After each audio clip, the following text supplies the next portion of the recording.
Tapi dalam berbagai interaksi saya dengan Pak Jokowi sih menyatakan bahwa memang ada orang besar di balik proses perkara ini, lalu kedua juga yang bernuansa politik. Cuman saya hanya ingin menyampaikan bahwa kepada Pak SBY bahwa ini akan melukai. Sebenarnya kalau menurut saya ya itu haknya Partai Demokrat ya.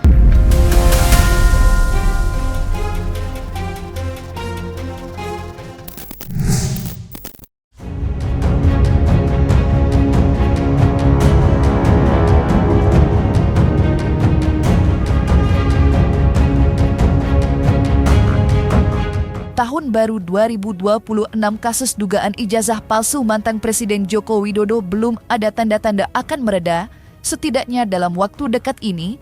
Sebaliknya akan kembali memanas setelah Roy Suryo disebut-sebut akan kembali menyambangi Polda Metro Jaya untuk kembali membuat laporan. Upaya Roy Suryo yang terus bergerilya untuk mengungkap ijazah Joko Widodo yang diragukan keaslian dipastikan akan membuat suhu perseteruan dengan kubu Joko Widodo alias Jokowi makin memanas. Lantas benarkah Roy Suryo akan kembali membuat laporan terhadap mantan Presiden Joko Widodo? Pak, ada update terbaru, kabarnya besok ada hari Senin mau ke Polda Metro Jaya, benar Pak? Konfirmasi kabarnya? Hari Selasa ya kayaknya ya Mbak. Perihal apa tuh Pak? Masih rahasia. Belakangan ini jagat maya kembali diguncang badai isu yang tak kunjung reda, menyisakan tanya yang kian membuncah di benak publik. Isu ijazah palsu sang mantan Presiden, Joko Widodo, kini memasuki babak baru yang kian memanas setelah nama mantan Presiden Susilo Bambang Yudhoyono alias SBY mendadak terseret dalam pusaran kasus, sebagaimana dinarasikan oleh berbagai akun di media sosial. Akibat demungan narasi-narasi itu, tidak sedikit yang bertanya benarkah SBY sosok orang besar yang menjadi sutradara di balik layar, ataukah ini hanyalah skenario fiktif yang sengaja dirajut untuk membenturkan dua tokoh besar di negeri ini?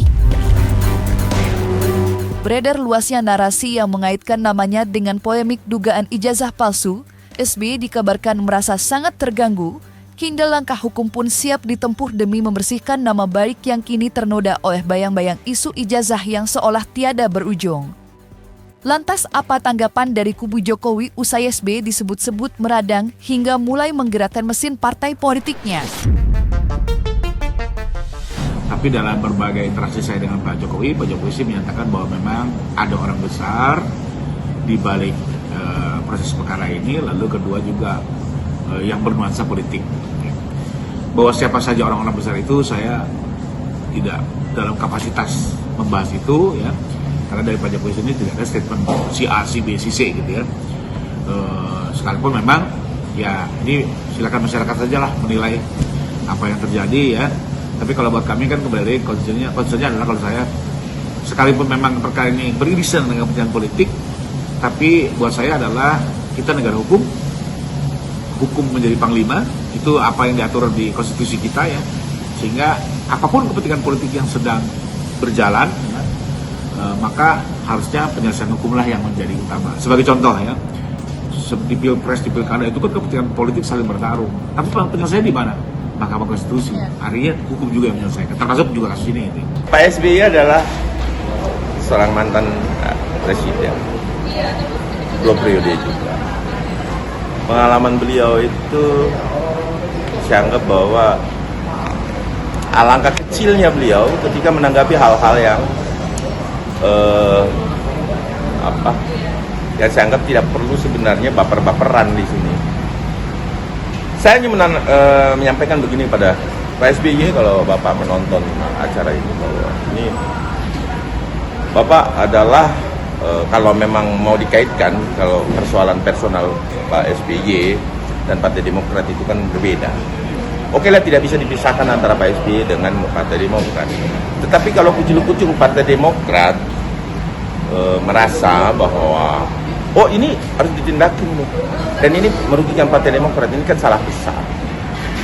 Apakah Bapak SBY secara personal atau Partai Demokrat secara organisasi? Ini ini harus kita pisahkan dulu nih. Ini spesial highlight juga buat Sumi.com bahwa saya menyampaikan kepada Pak SBY, mengingatkan kepada Bapak SBY sebagai Bapak bangsa untuk tidak mempedulikan hal ini sebenarnya. Kenapa? Ini bukan hal yang itu biasa kok. Pak SBY juga sering kok didapatkan fitnah atau apa. Dan ini kalau baper partainya yang baper itu kan menjadi aneh. Pak SBY saat ini adalah bukan lagi ketua umum Partai Demokrat. Terus kemudian kok Partai Demokrat yang ambil satu keputusan. Nah, ini menjadi aneh. Menurut saya ini kurang koordinasi yang baik antara Partai Demokrat dan Bapak SBY sebagai personal ya. Tidak ada keputusan partai yang secara sah legalitasnya ada bahwa keputusan partai gini, mendukung Roy Suryo atau tidak mendukung Bapak Insinyur Jokowi. Nggak ada itu. Jadi ini oknum-oknum yang bermain secara political will gitu loh. Jadi saya jangan baper lah, intinya gitu. Intinya jangan baper lah ya. Bahwa partai tidak seharusnya baper. Kesabaran Susilo Bambang Yudhoyono nampaknya telah mencapai titik nadir setelah rentetan tuduhan yang dianggap kejikian liar menerpa dirinya.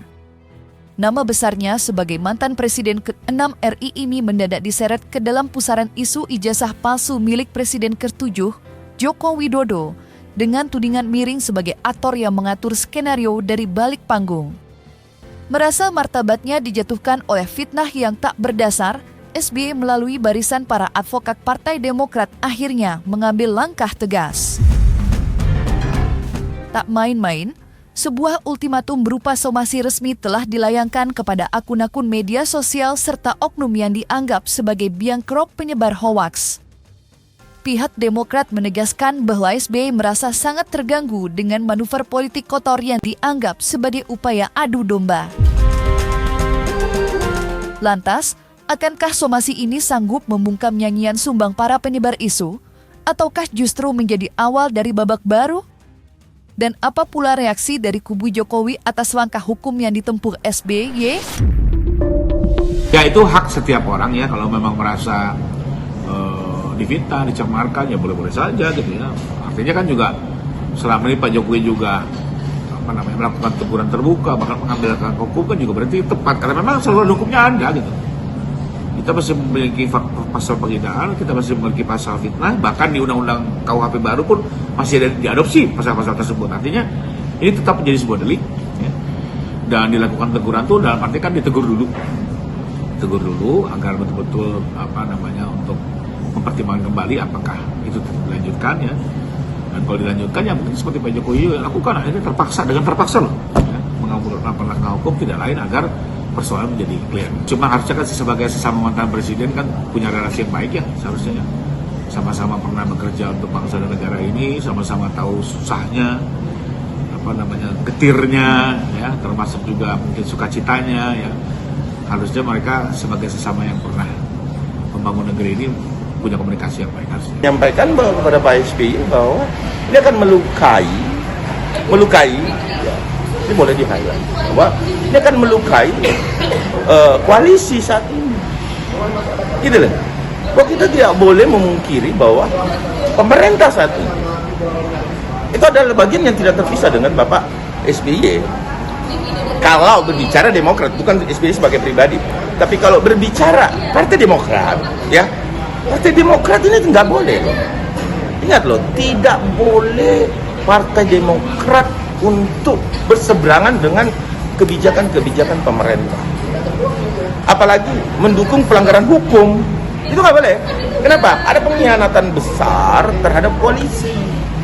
Jadi saya sarankan teman-teman Partai Demokrat, saat ini kan ini tidak menyehatkan koalisi kalaupun misalkan terjadi hal-hal yang cukup satu hal bahwa pendukung Bapak Insinyur Joko Widodo sampai saat ini adalah pendukung Prabowo Gibran. Itu nggak bisa dipisahkan itu. Bahwa siapa Pak Prabowo, siapa Pak Gibran, ya itu adalah satu kesatuan. Kemudian koalisi pun satu kesatuan. Jadi nggak bisa baper-baperan di sini. Kalaupun misalkan ada sesuatu yang terjadi miskomunikasi, sisa melakukan rangkulan kok terhadap koalisi.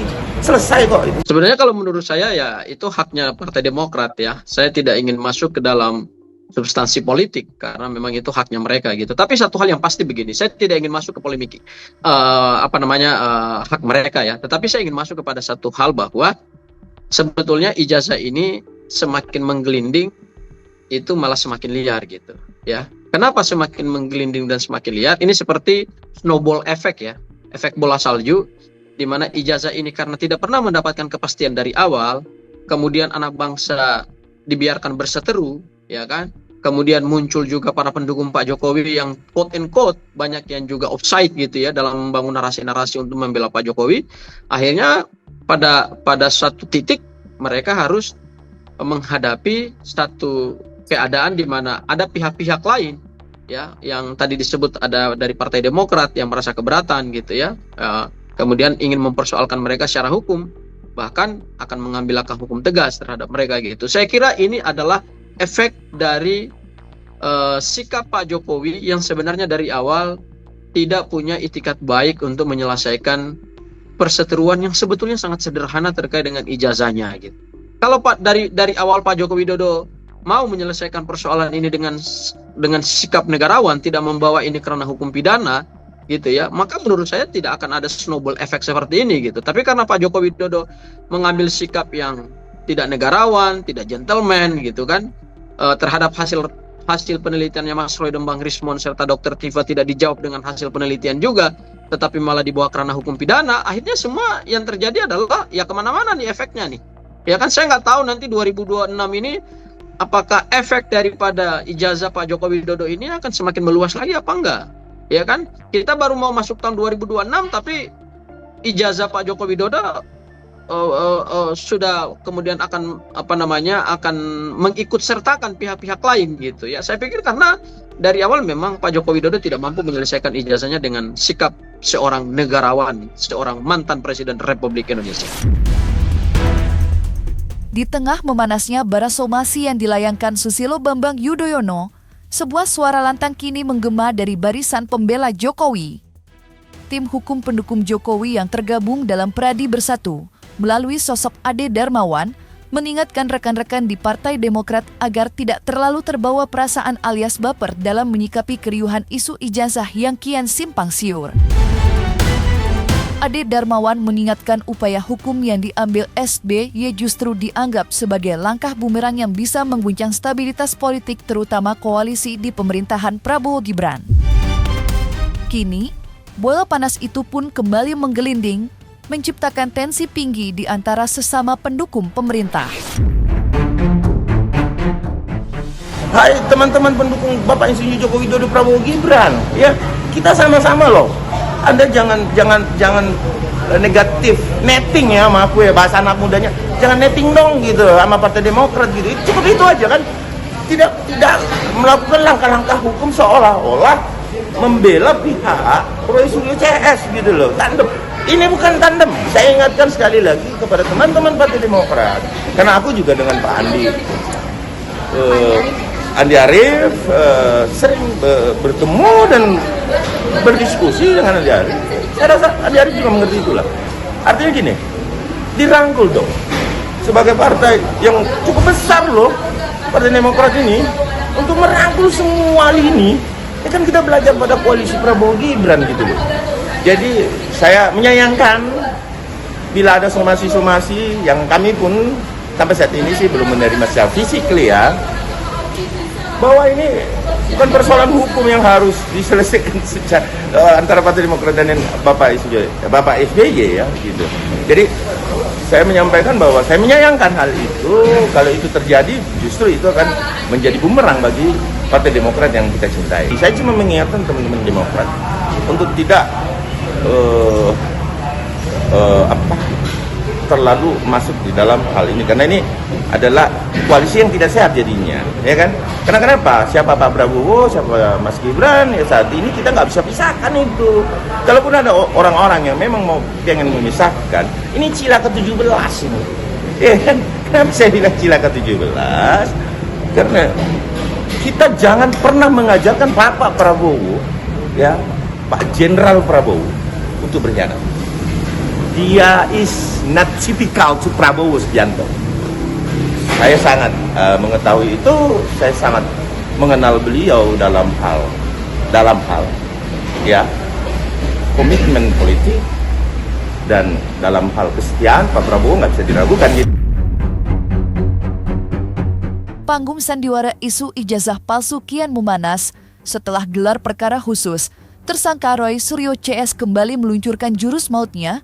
Tak tanggung-tanggung, Roy Suryo secara resmi menantang keaslian dokumen ijazah Jokowi dengan meminta uji laboratorium forensik independen di institusi besar seperti Universitas Indonesia, UI, dan BRIN. Baginya Roy Suryo CS kebenaran tak boleh hanya berdasar satu pihak tetapi juga harus datang dari pihak lain agar publik dapat menilai tanpa ada prasangka.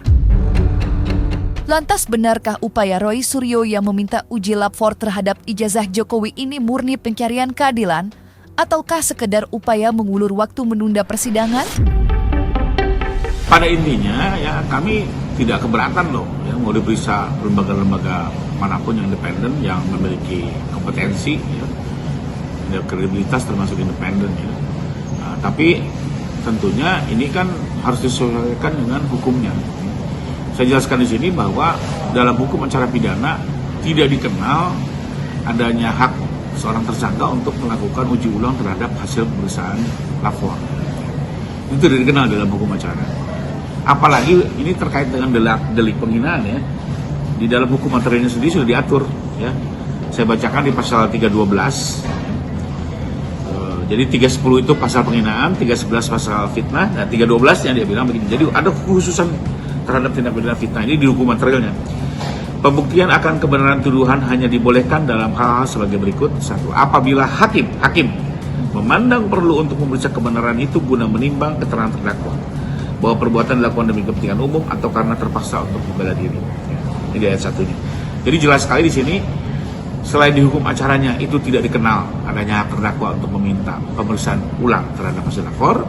Di dalam hukum materialnya sendiri pasal 312 itu menggariskan bahwa kalaupun itu dilakukan hanya bisa dilakukan atas perintah hakim, atas persetujuan hakim, atau setidak-tidaknya bisa diajukan dalam persidangan. Jadi setelah pemeriksaan oleh jaksa, kalau jaksa merasa cukup maka langsung berkas ini dilimpahkan ke sidang. Ya, di sidang pertama itu nanti Pak Jokowi akan memberikan keterangan sebagai korban. Nah, di saat persidangan pertama juga bisa langsung dimohonkan oleh penasihat hukum tersangka atau terdakwa ya. Ada permintaan karena ini juga terkait dengan lapor untuk dilakukan uji ulang, jadi silakan nanti hakim mempertimbangkan ya, dengan juga mengikuti perkembangan setiap perkara. Atau juga persidangannya bisa cukup lama, bisa sekitar 4-5 bulan lah prediksi saya. Di awal aja diajukan. Intinya kami nggak ada kebenaran, kami yakin benar kok gitu ya. Cuma kembali lagi caranya harus benar ya. Agar apa? Agar hasilnya juga bisa diakui secara hukum.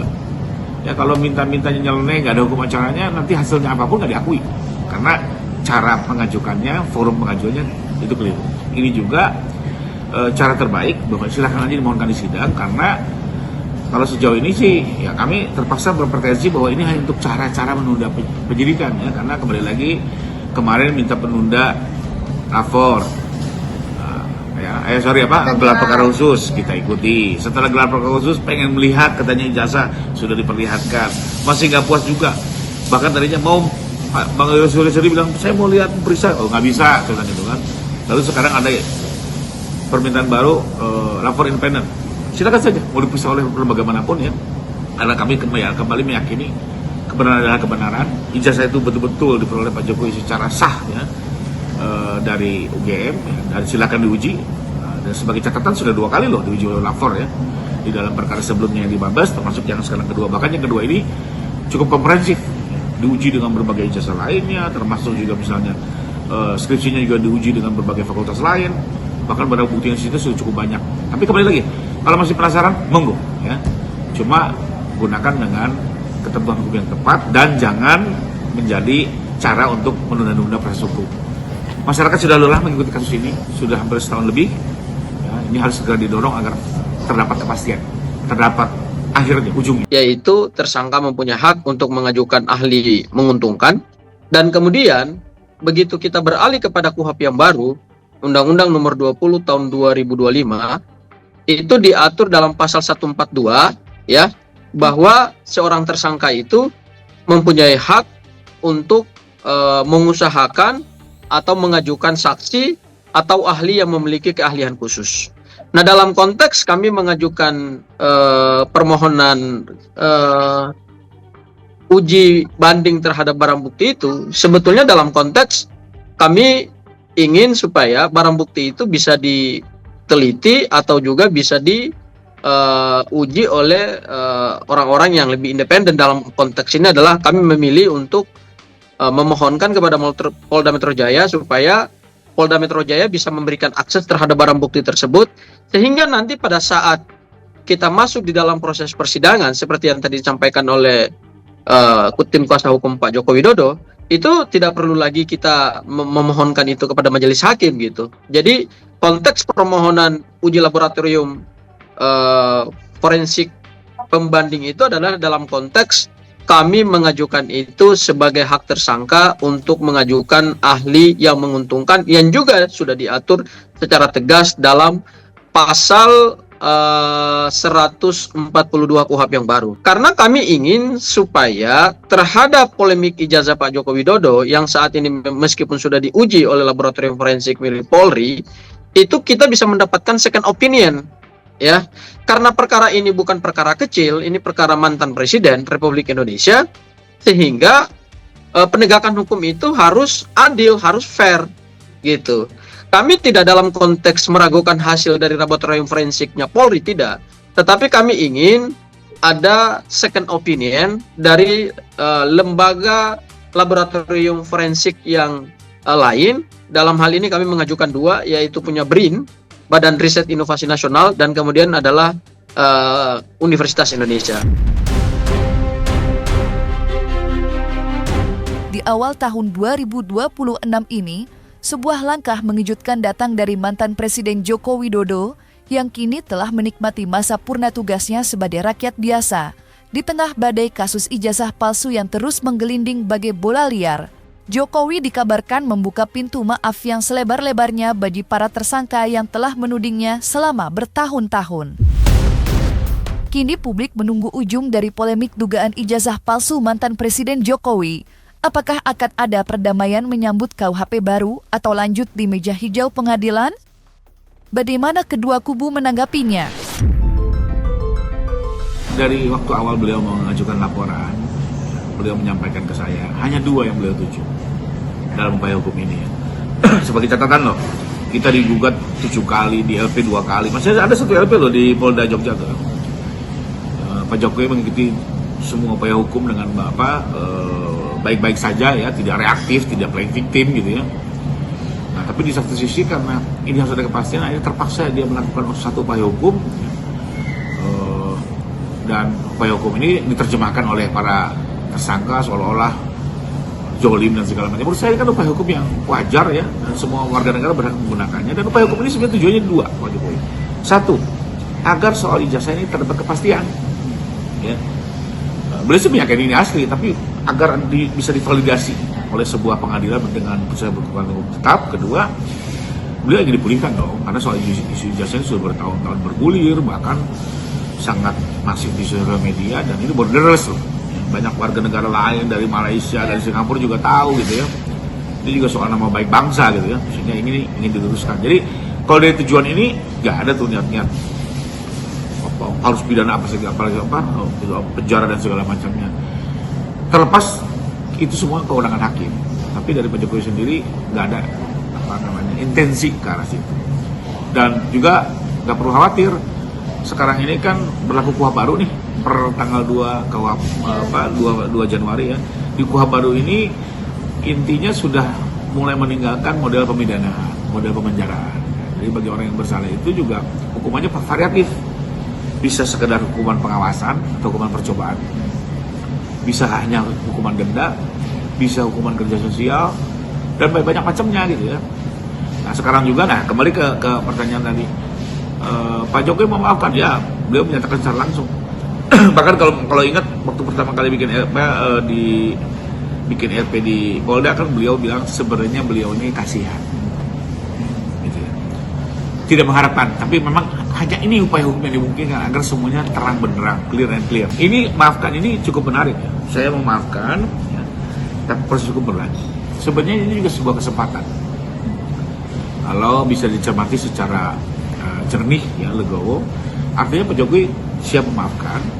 Kembali lagi, bola ini sekarang ada di 8 orang ini. Kalau memang ingin mengajukan permintaan maaf atau mengakui bersalah, maka ini akan berdampak dengan perkaranya.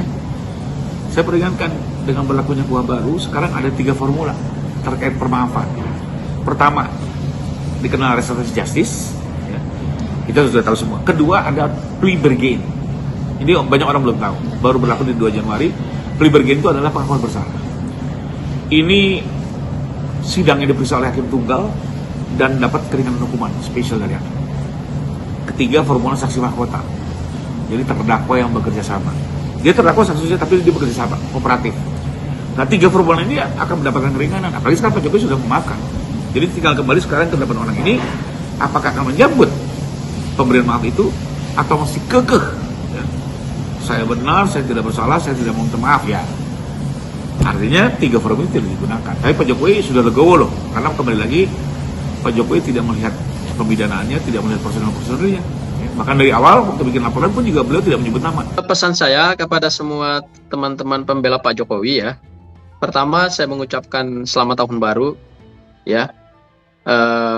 Dan saat ini bangsa Indonesia sudah memasuki satu transformasi hukum pidana nasional, yaitu berlakunya Undang-Undang Nomor 1 Tahun 2023 tentang KUHP dan Undang-Undang Nomor 20 Tahun 2025 tentang KUHP yang baru. 2 produk hukum ini adalah betul-betul produk hukum bangsa Indonesia yang meninggalkan hukum pidana warisan kolonial Hindia Belanda, Wetboek van Strafrecht voor Nederlands Indie, yang disahkan pada tahun 1915 oleh Ratu Wilhelmina dan diberlakukan di Indonesia pada tanggal 1 Januari tahun 1918. Jadi usia KUHP kita ini yang diganti ini sudah usia 108 tahun. Nah, 2 produk hukum inilah yang kemudian akan menjadi tonggak penting bagi bangsa Indonesia untuk kemudian menjalankan satu sistem peradilan pidana yang lebih sesuai dengan prinsip negara hukum, sesuai dengan nilai-nilai Pancasila, kemudian kearifan lokal, ya, karena diperkenalkan namanya sistem peradilan pidana adat, nilai pidana pidana adat. Dan yang terakhir adalah kami berharap dengan berlakunya 2 produk hukum pidana ini akan ada banyak hal yang menguntungkan Mas Roy, menguntungkan para tersangka lainnya, dan kemudian ijazah Pak Joko Widodo ini bisa diselesaikan sesuai dengan prinsip-prinsip negara hukum yang jauh lebih baik di bawah KUHP dan KUHP yang baru.